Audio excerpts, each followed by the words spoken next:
Hi RJ Sha Family எப்படி இருக்கீங்க? நல்லா இருக்கீங்களா? சூப்பர் ஸ்டார் ரஜினிகாந்த் அவருடைய மூஞ்சில நேருக்கு நேர் ஒரு பிரபல இயக்குனர் வந்து எச்சு துப்பி இருக்காரு.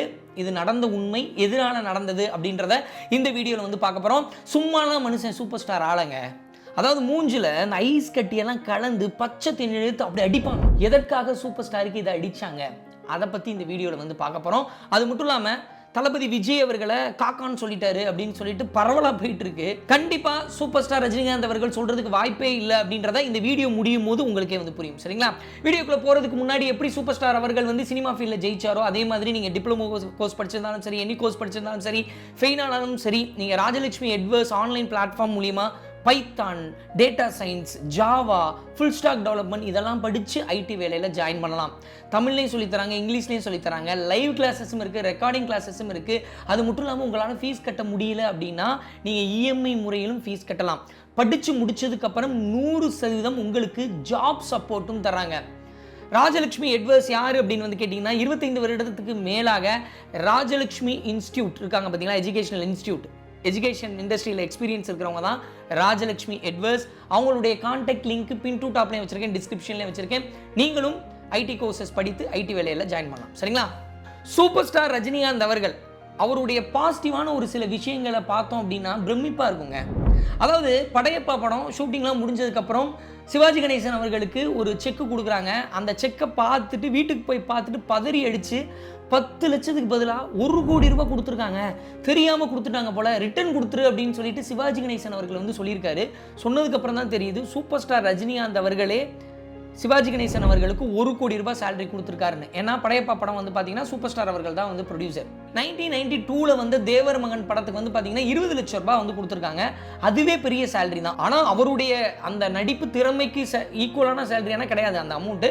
பட் ஆனால் அந்த டைமில் அது பெரிய சேலரி தான் 20 லட்சம்ன்றது.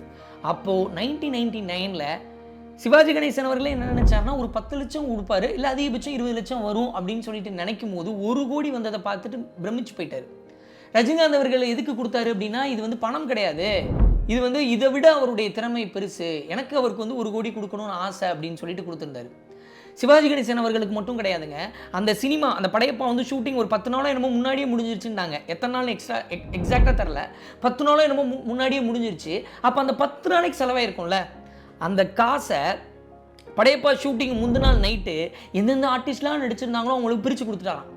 ஆர்டிஸ்ட்லாம் பார்த்துட்டு எங்களுக்கு ஃபுல் காசு கொடுத்துட்டாங்களே, அப்புறம் எதுக்கு சூப்பர் ஸ்டார் அவர்கள் திரும்ப தர்றாரு அப்படின்னு சொல்லும் போது, இல்லை இவ்வளோ ஃபண்டு வந்து ஷூட்டிங் பண்ண வேண்டிய காசு அது மிச்சம் இருக்கிறதுனால எல்லாத்துக்கும் பிரித்து கொடுக்க சொன்னாருன்னு எல்லாரும் வாழ்த்துனாங்களாம்.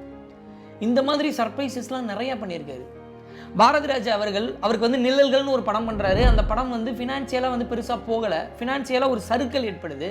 அந்த டைமில் சூப்பர் ஸ்டார் ரஜினிகாந்த் அவர்களை வச்சு ஒரு படம் எடுத்தால் நம்ம மீண்டுலாம் அப்படிங்கும் போது அவருடைய மார்க்கெட் எங்கேயோ இருக்குது, அவருடைய சேலரி எங்கேயோ இருக்குது. அந்த டைமில் குடிப்பு இருக்குதுன்னு ஒரு படம் பண்ணலாமா அப்படின்னு கேட்கும்போது இவரே பாரதிராஜா அவர்களை கூப்பிட்டு என்ன தலைவரே கண்டிப்பாக பண்ணலாம் அப்படின்னு சொல்கிறாரு. இவரை அங்கங்கே திரட்டி ஒரு 1 லட்சம் ரூபாய் அட்வான்ஸை கொடுக்குறாரு. சூப்பர் ஸ்டார் அவர்களுக்கு தெரியும் இப்போ வந்து அவர் ஒரு சில ஃபினான்சியல் பிரச்சனையில் இருக்காரு அப்படின்னு சொல்லிட்டு உடனே என்ன சொன்னார் அப்படின்னா 1 லட்சம்லாம் அட்வான்ஸ் வேணாம், வெறும் 2 ரூபாய் கொடுங்க, வெறும் 2 ரூபாய் கொடுங்க அப்படின்னு சொல்லிட்டு 2 ரூபாய் அட்வான்ஸாக வாங்கிட்டு படம் முடியட்டும் பார்க்கலாம் அப்படின்னு சொல்லிட்டு அனுப்பியிருக்காரு. இந்த மனசு இண்டஸ்ட்ரியில் நிறைய பேருக்கு வராது, மார்க்கெட்டில் உச்சத்தில் இருக்கும்போது கண்டிப்பாக வராது. அதுதான் சூப்பர் ஸ்டார் அப்படின்றாங்க. அதே மாதிரி பாண்டியன் படம் பண்ணும்போது வந்து பார்த்தீங்கன்னா முத்துராமன் அவர்கள் மட்டும் இல்லாமல் தொழிலாளர்கள் எல்லாரையும் ப்ரொடியூசர் ஆகியிருந்தார், முக்கியமான டெக்னீஷியன்ஸ் எல்லாரையும்.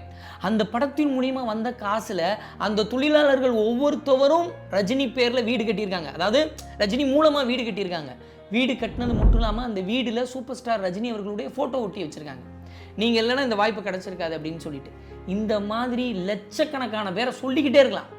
காசு கொடுக்குறத விடுங்க, இந்த பாராட்டுன்னு ஒன்று இருக்குல்ல, கார்த்திக் சுப்ராஜை கூப்பிட்டு ஜிகர் தண்டால் என்னம்மா செம்மையாக பண்ணியிருக்கேன்னு பாராட்டுறது. கண்ணும் கொண்ணும் அப்படின்னு துல்கர் சல்மான் எடுத்தார் பார்த்தீங்களா, அந்த டேரக்டரை கூப்பிட்டு என்னம்மா இப்படி எடுத்திருக்க அப்படின்னு சொல்லிட்டு பாராட்டுறது. இப்படி ஏகப்பட்ட டேரக்டர்ஸை வந்து பாராட்டியிருக்காரு. டேரக்டர்ஸை மட்டும்தான் பாராட்டியிருக்காருன்னு நினச்சோன்னா அது தப்பு. கோலங்கள்னு ஒரு சீரியல் போகுதுங்க, திருச்செல்வம்ன்ற ஒரு டேரக்டர் எப்படி இவ்வளோ நல்லா பண்ணுறாரு அப்படின்னு சொல்லிட்டு டிவியில் அந்த சீரியலை பார்த்து அப்போல்லாம் எந்திரன் பண்ணிட்டு இருக்காருங்க தலைவர். சூப்பர் ஸ்டார் அவர்கள் அந்த டேரக்டரை கூப்பிட்டு எப்படி 1200 எபிசோட் பண்ணுறீங்க, மக்களை கட்டி போடுறீங்க, அது எப்படி அப்படின்னு சொல்லிட்டு அவரை கூப்பிட்டு கேட்டிருக்காரு.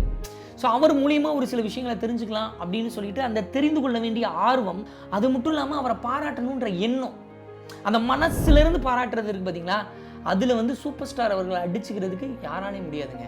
அப்புறம் இந்த டெடிகேஷன் எடுத்துக்கிட்டிங்கன்னு வச்சுக்கோங்களேன், இன்னைக்கு வரைக்கும் அவர் ஒரு ரூம் வச்சுருக்காராம். அந்த ரூமில் வந்து பார்த்தீங்கன்னா அவருடைய பழைய அந்த கண்டக்டரு அந்த ஷர்ட் இருக்குமா, அந்த ஷர்ட் எதுக்கு வச்சிருக்காருன்னா பழசை மறக்கக்கூடாதுன்றதுக்காக. இன்னைக்கு வரைக்கும் பழைய ஃபியட் வச்சிருக்காரு பார்த்தீங்களா அவரோட காரு.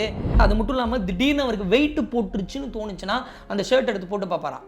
வெயிட் போட்டுருச்சுன்னா டக்குன்னு அவரால் முடிஞ்ச ஒரு சில ஒர்க் அவுட்ஸை பண்ணி அந்த தொப்பை உடம்பெல்லாம் அப்படி ஸ்லிம்மாக வச்சுக்கணும் அப்படின்னு சொல்லிட்டு இன்னைக்கு வரைக்கும் அந்த டெடிகேஷன் இருக்குன்னு சொல்கிறாங்க. சரிஷா, ஏதோ ஒரு பிரபல இயக்குனர் வந்து சூப்பர் ஸ்டார் மூஞ்சில துப்பிட்டாருன்னு சொன்னீங்க, அது என்ன அப்படின்னு சொல்லிட்டு கேட்டிங்கன்னா, 16 வயது நிலை படம் ஷூட்டிங்கு.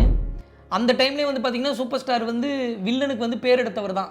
அதுக்கு முன்னாடியே 3 முடிச்சுன்னு ஒரு படம் பண்ணியிருந்தாரு, புவனா ஒரு கேள்விக்குறி படம் பண்ணியிருந்தாரு. ஒரு வில்லனாக கலக்கின ஒரு ஆள் தான். பரட்டன்ற ரோல் பண்ணுறாரு. அந்த ரோலில் ஸ்ரீதேவி அவர்கள் ரஜினியை துப்புற மாதிரி ஒரு சீனு. அப்போ ஸ்ரீதேவியோட ஷாட் எடுத்துட்டாங்க, அவங்க துப்புற மாதிரி ஒரு ஷாட் எடுத்துட்டாங்க. இப்போ ரஜினி மேலே எச்சி படுற மாதிரி ஒரு ஷாட் எடுக்கணும். பாரதி ராஜா அவர்கள் சோப்பை கரைச்சி மூஞ்சில் ஊத்துறாரு. ஏன்னா பாரதி ராஜா அவர்களுக்கு ஃபஸ்ட்டு படம், மூஞ்சில் ஊத்துறாரு, ஷாட் எடுத்துட்டாங்க. ஒரு மாதிரி டிஸ்டர்ப்டாக இருக்கார் பாரதி ராஜா அவர்கள். அவருக்கு வந்து அவ்வளோ கன்வின்சிங்காக இல்லை. அந்த சோப்பு நுறைய பார்த்தா அந்த எச்சு துப்புன ஃபீல் வந்து இல்லை. கொஞ்சம் ஒரு சாட்டிஸ்ஃபைட் ஆகாத அந்த நிலையில் இருக்கார், திருப்தி அடையலை. அதை ரஜினிகாந்த் அவர்கள் புரிஞ்சுக்கிறாரு. சூப்பர் ஸ்டார் புரிஞ்சுக்கிட்டது மட்டும் இல்லாமல், என்ன தலைவா என்ன அப்படின்னு கேட்குறாரு. அதுக்கு அவர் சொல்கிறாரு, இந்த மாதிரி எச்சு துப்புறமாக எடுக்கணும், எனக்கு அந்த ஃபீல் வரலன்னு சொல்லும் போது டக்குன்னு சூப்பர் ஸ்டார் என்ன சொல்லியிருக்காருன்னா, தலைவரே நீங்கள் என் மேலே துப்புங்க தலைவரே, நீங்கள் துப்புங்க தலைவரே அப்படின்னு சொல்லியிருக்காருங்க. இந்த விஷயத்தை பாரதிராஜ் அவர்கள் ஒரு இன்டர்வியூவில் சொல்லும் போது எனக்கு ஒரு மாதிரி ஆயிடுச்சுங்க. ஒரு மனுஷன் எவ்வளோ டெடிக்கேட்டடாக ஒரு வேலையில் இருந்தால், நீங்கள் இப்போ நம்ம குழந்தை இருக்காங்க அப்படின்னா அவங்க தும்முறாங்க, இல்லை நம்ம வீட்டில் இருக்கவங்க யாராவது தும்முறாங்கன்னா ஒரு எச்சி நம்ம மேலே பட்டாலே ஒரு மாதிரி இருக்கும் ஐயரவா. அப்போ நீங்கள் துப்புங்க தலைவரேன்னு சொல்லி துப்பி ஒன்றுக்கு 2-3 டேக் கூட எடுத்துக்கோங்கன்னு சொல்லிட்டு ஒரு மனுஷன் சொல்லி நடிச்சிருக்காரு அந்த டைம்லேயே. அப்படின்னா அவருடைய டெடிகேஷனை பார்த்துக்கோங்க. சரிப்பா, அன்னைக்கு அப்படி இருந்திருப்பாரு, புதுசாக வந்தவர் அப்படி இருந்திருப்பாரு டெடிகேஷன். ஆனால் இன்னைக்கு வரைக்குங்க சங்கர் அவர்களுடைய செட்டில் இருக்கிறவங்கலாம் சொல்கிறாங்க, சிவாஜி எந்திரன்லாம் பண்ணும்போது, எந்திரன் 2லாம் பண்ணும்போது, சிவாஜி டைம்னு நினைக்கிறேன் அது, அப்போ லைட்டாக ஸ்மோக் பண்ணுவாராம் சூப்பர் ஸ்டாரு. சங்கர் அவர்கள் வந்தாருன்னா அந்த இயக்குனருக்கு ஒரு ரெஸ்பெக்ட் கொடுக்கணும், டக்குன்னு தூக்கி போட்டு வரான், டேரக்டர் வர அப்படி. இன்னைக்கு இருக்கிற நிறைய ஹீரோஸ் டேரக்டர் கூடவே உட்காந்து ஸ்மோக் பண்ணுறது, அவங்க முன்னாடியே ஸ்மோக் பண்ணுறதெல்லாம் இருக்கும். ஐயோ டேரக்டர் சார் மரியாதை கொடுக்கணும்னு இன்னைக்கு வரைக்கும் சார் தான். அது நெல்சன் அவர்களாக இருந்தாலும் சார் தான். இந்த அளவுக்கு ஒரு டெடிகேஷன். டேரக்டர் அவர்கிட்ட கேட்டுட்டு தான் ஒரு சின்ன வெர்ஷன் மாற்றுறதா இருந்தாலும் மாற்றுறது. இந்த டெடிகேஷன் வந்து வேற லெவலுங்க. அதனால தான் ஒரு சூப்பர் ஸ்டார். இந்த 80s பீரியட்லலாம் வந்து பல படங்கள் நடிச்சிட்டு இருக்காரு. டே நைட்டாக ஷூட்டு, 4 மணிக்கு ஷூட்டிங் முடியுமா, அடுத்த ஷூட்டிங் 6 மணிக்கு, 2 மணி நேரம் தூங்குவாராம். அப்போ எந்திரிக்க மாட்டாராம். அப்போ நான் ஒரு வேளை எந்திரிக்கலைன்னா என்னை விட்டுறாதீங்க அப்படின்னு சொல்லிட்டு அசிஸ்டன்ட் எல்லாம் என்ன சொல்லுவாராம், தண்ணி இருக்கு பார்த்தீங்களா, அதில் நல்லா ஐஸ் கட்டியை போட்டுருங்க, சில்லுன்னு ஆயிரும், அதுக்கப்புறம் மூஞ்சில் அடிங்க, நான் எந்திரிச்சிருவேன் பாரு. யோசித்து பாருங்க, 2 மணி நேரம், இன்னும் ஒரு 2 மணி நேரம் தூங்குறேன், நான் வந்து என்னால் வந்து 6 மணிக்கு வர முடியாது, ஒரு 8 மணிக்கு வரேன், 9 மணிக்கு வரேன்னு சொல்லலாம். ஆனால் ப்ரொடியூசருடைய காசு வந்து செலவாயிரும் தேவையில்லாமல் அப்படின்னு சொல்லிட்டு அந்த டெடிகேஷனில் எனக்கு தூக்கம் இல்லைனாலும் பரவாயில்ல, மூஞ்சில் அடிங்க, தண்ணி அடிங்க அப்படின்னு சொன்ன ஒரு மனசு இருக்குது பார்த்தீங்களா, இது எத்தனை பேருக்கு இங்கே வரும்? இன்றைக்கி வந்து என்ன சொல்கிறாங்க அப்படின்னு வந்து பார்த்தீங்கன்னா, சூப்பர் ஸ்டார் ரஜினிகாந்த் அவர்கள் விஜய் அவர்களை காக்கான்னு சொன்னார் அப்படின்னு சொல்லிட்டு நிறைய பேர் சொல்லிட்டு இருக்காங்க. நான் வந்து தளபதியோட பெரிய ஃபேனு, நிறைய பேருக்கு தெரிஞ்சிருக்கும், நம்ம சேனல் வீடியோஸ் பார்த்தவங்களுக்குலாம் வந்து தெரிஞ்சிருக்கும். ரஜினி அவர்கள் சொல்லியிருக்கவே மாட்டார் அப்படின்றதுக்கு ஒரு சில ஆதாரங்கள் சொல்கிறேன். ஏன்னா நான் சூப்பர் ஸ்டார் அவர்களுடைய எல்லா இன்டர்வியூஸும் பார்த்தேன், எல்லா ஆன்லைனில் அவர் பேசுகிறார் பார்த்தீங்களா அந்த வீடியோஸ் பார்த்தேன், சூப்பர் ஸ்டாரை பற்றி மற்றவங்க பேசுகிற வீடியோஸ் பார்த்தேன். ஒரு வாரம் இதை மட்டும் தான் பண்ணிட்டு இருந்தேன். அப்படி பண்ணும்போது எனக்கு ஒரு விஷயம் வந்து கிளாரிஃபை ஆனது. என்ன அப்படின்னு வந்து பார்த்தீங்கன்னா, பாரதி ராஜா அவர்கள் ஒரு முறை சூப்பர் ஸ்டார் அவர்களை பயங்கரமாக திட்டியிருப்பார், மோசமாக திட்டியிருப்பார். திட்டி முடித்த பாரதி ராஜா அவர்களை பற்றி சூப்பர் ஸ்டார் கிட்ட கேட்டிருப்பாங்க, என்னங்க இவர் இப்படிலாம் திட்டுறாங்க அப்படின்னு சொல்லிட்டு மீடியாவில் கேள்வியாக கேட்டிருப்பாங்க. அதுக்கு பதிலுக்கு ரியாக்ட் பண்ணலை சூப்பர் ஸ்டார் அவர்கள். என்ன சொல்லியிருப்பாருன்னா, பாரதி ராஜா சார் வந்து குழந்தை, அவர் அப்படி சொல்லியிருப்பாரு, அவர் என்னை பார்த்தாருன்னா கட்டி பிடிச்சுவாரு அப்படின்னு சொல்லியிருக்காரு. இதுதான் பதில். இதை பாரதி ராஜா அவர்களே இன்னைக்கு உணர்ந்து சொல்றாரு. நல்ல ஈரமான இதயம் கொண்ட மனிதன் தான் அது சூப்பர் ஸ்டார் தான் சொல்றாரு. ஆட்சி மனோரமா அவர்கள் எலெக்ஷன் டைம்ல பயங்கரமா திட்டிருப்பாங்க, சூப்பர் ஸ்டாரை வந்து மோசமா திட்டிருப்பாங்க. அவர்களுக்கு அருணாச்சலத்தில் நீங்கள் என் கூட நடிங்கம்மான்னு சொன்னது மட்டும் இல்லாமல் அந்த மேடையில் என்ன சொல்லியிருப்பாரு அப்படின்னா, நான் ஆட்சி மனோரமாவை என்றைக்குமே மறக்க மாட்டேன், 1980s இருக்கு பார்த்தீங்களா, பில்லா டைமு. அந்த படத்தினுடைய ஷூட்டிங் நடந்துட்டு இருக்கும்போது டே நைட்டாக ஷூட்டிங் போயிட்டு இருந்தேன். என்னையால் முடியல, ஸ்ட்ரெஸ் அதிகமாகிடுச்சு, கொஞ்சம் சரக்கும் அதிகமாகிடுச்சு. அந்த டைமில் என்ன ஆச்சு அப்படின்னா, எனக்கு நர்வ்ஸ் ப்ராப்ளம் ஆச்சு. ஒரு மனுஷன் சரக்கு அதிகமாகிடுச்சுன்றது யாரும் வெளியே சொல்ல மாட்டாங்க. அடித்து கெட்டு போய் என் உடம்பு மோசமாகிடுச்சு, நீங்களாவது குடிக்காதீங்கன்னு யாரும் சொல்ல மாட்டாங்க. அப்படி ஓப்பன் அப் சொல்லி நர்வ்ஸு பிரச்சனைலாம் வந்துச்சு. அந்த டைமில் மீடியாவில் இருக்கிற எல்லாரும் நான் ட்ரீட்மெண்ட் எடுத்ததை என்னை பைத்தியம்னு சொல்லிட்டாங்க. பைத்தியக்கார ஹாஸ்பிட்டலில் சேர்த்துட்டாங்க ரஜினி அப்படின்னு சொல்லிட்டாங்க. அப்புறம் என்னைய அரெஸ்ட் பண்ணி ஜெயிலில் போட்டாங்க அப்படின்ற மாதிரிலாம் ரூமர், நியூஸ், பரபரப்பு, தலைப்புச் செய்தி இப்படியெல்லாம் வந்திருக்கு. அந்த டைமில் பில்லா படத்தினுடைய ஷூட்டிங் 1980s நடக்கும்போது, பில்லான்னு ஒரு படம், அந்த படத்தினுடைய ஷூட்டிங் நடக்கும்போது அங்கேருந்து ஒருத்தவர் சூப்பர் ஸ்டார் ஆனதை பார்த்துட்டு பைத்தியம் நல்லா டான்ஸ் ஆடுதே அப்படின்னு ஒரு கமெண்ட் அடிக்க, இதை கவனித்த மனோரமா ஆச்சு, நீங்கள் இப்படி கமெண்ட் அடித்தவரை இந்த ஷூட்டிங் ஸ்பாட்லேருந்து அனுப்பலைன்னா நான் நடிக்க மாட்டேன், நான் வெளியே போகிறேன் அப்படின்னு சொல்லியிருக்காங்க. அன்னைக்கு அப்படி பேசுனதுனால அவரை வெளியே அனுப்புனதுக்கப்புறம் அந்த ஷூட்டிங் நடந்திருக்கு. இந்த விஷயத்தை சூப்பர் ஸ்டார் அவர்கள் ஸ்டேஜில் சொல்கிறது மட்டும் இல்லாமல், எனக்காக அன்னைக்கு ஆட்சி மனோரமா பேசுனாங்க, என்னையால் அதை மறக்க முடியாது. ஒரு தடவை அரவணைத்த உங்களுடைய கரம், நீங்கள் ஒரு தடவை என்னை அரவணைச்சிட்டீங்க, நீங்கள் எத்தனை தடவை அடித்தாலும் நான் மறுபடியும் உங்ககிட்ட நிற்பேன் அப்படின்னு சூப்பர் ஸ்டார் ரஜினி அவர்கள் சொல்லியிருப்பார்.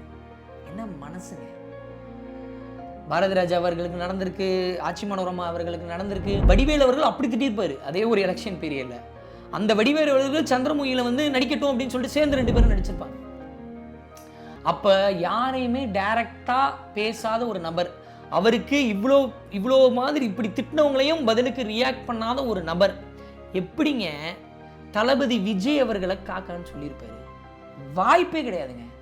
அது மட்டும் இல்லாமல் ரஜினி அவர்கள் இந்த படம் பண்ண போறாரு அப்படிங்கும் போது நெல்சன் அவர்களுக்கு பீஸ்ட்ல போய் சொல்லுப்பா, அவருக்கு சொல்லுப்பா, எல்லாருக்கும் சூப்பர் ஸ்டார் ரஜினி படம் பண்ணணும் தான் ஆசை, நீ போய் சொல்லுப்பா அப்படின்னு சொல்லிட்டு மோட்டிவேட் பண்ணியிருக்காரு நெல்சனை. அப்படிப்பட்ட விஜய் அவர்கள் எப்படி ரஜினியோட பட்டத்துக்கு ஆசைப்படுறாரு? இது எல்லாமே பார்த்தீங்கன்னா இந்த சூப்பர் ஸ்டாருக்கு பைத்தியம் அப்படின்னு சொல்லிட்டு மீடியாவில் பெருசாச்சுல, சூப்பர் ஸ்டார் அவர்களை ஜெயிலில் பிடிச்சிட்டு போயிட்டாங்கன்னு ரூமர் பெருசாச்சுல, ஒரு ஹைப்பு, ஒரு பரபரப்பு. அது மாதிரி இன்னைக்கும் விஜய் அவர்களை தான் காக்கான்னு சொன்னார், விஜய் அவர் மேலே கோபமாக இருக்காரு அப்படின்றது எல்லாமே ஒரு மீடியா ஹைப்பு தான். ஏன்னா அதை பற்றி இப்படி பேசினா நிறையா பேர் பார்க்குறாங்க, இந்த நியூஸ் பிரபலமாகுது. அது மட்டும் இல்லாமல் ஜெயிலர் படத்துக்கும் ப்ரொமோஷன் ஆகுதுன்னு ப்ரொடியூசர் டீம்லேயும் விட்டாங்க.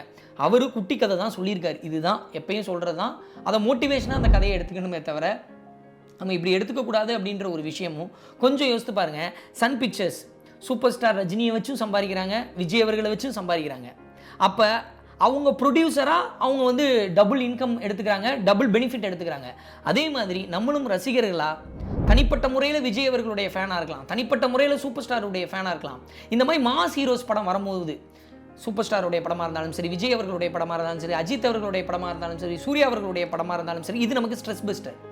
போய் தேட்டரில் செலிப்ரேட் பண்ணுமே தவிர்த்து எல்லா படத்தையும் கொண்டாடணும். எப்படி சன் பிக்சர்ஸ் எல்லார் மூலியமே பெனிஃபிட் அனுபவிக்கிற மாதிரி நம்மளும் எல்லா ஹீரோ படத்தையும் விசில் அடிச்சு ஜாலியாக ஒரு என்டர்டைன்மெண்ட், ஒரு ஸ்ட்ரெஸ் பஸ்டராக பார்த்துட்டு வரணும். அந்த விஷயத்தையும் சொல்லணும்னு நினச்சேன். சூப்பர் ஸ்டாருடைய டெடிகேஷனையும் ஸ்ட்ராங்காக இந்த வீடியோவில் சொல்லணும்னு நினச்சேன். நிச்சயமாக இந்த வீடியோ உலகத்தில் ஏதோ மூலையில் இருக்கக்கூடிய பொண்ணோடையோ பையனோடையோ திருநங்கையினுடைய வாழ்க்கையை மாற்றும் அப்படின்னு சொல்லிட்டு நான் நம்புகிறேன்.